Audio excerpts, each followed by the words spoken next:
The sun is not 93 million miles away. Why do people think the sun is 93 million miles away? Because of trigonometry, my dear Watson.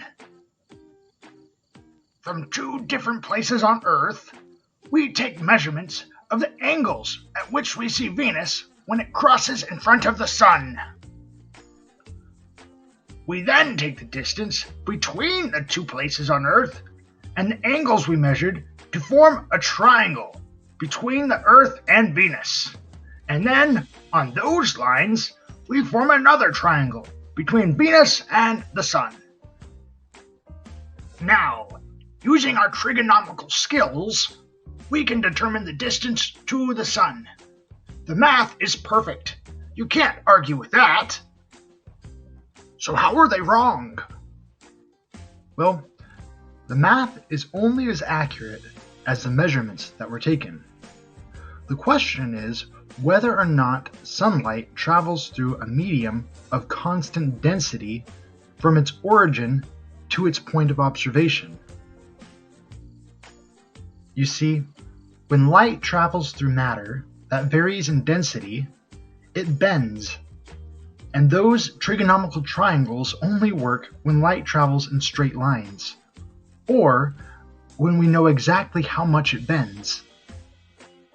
Yeah, well, light travels through space. What medium does it travel through in space? Excellent question there, Sherlock. According to the World Space Agencies, the sun is constantly spewing out this stuff that they call solar wind in all directions in varying magnitudes and densities. This solar wind mostly consists of plasma and energetic particles of carbon, nitrogen, oxygen, neon, and magnesium, all of which substances are known to have the capability to refract light when it passes through them. Oh yeah, but solar wind is really thin. It can't refract light when it's so thin. Well, let's think about that for a second. According to the World Space Agencies, the whole reason comets have tails is because of the amount of friction created when these comets travel through this solar wind. So, are you telling me that solar wind is thick enough to give a comet a tail, but thin enough not to be able to refract light?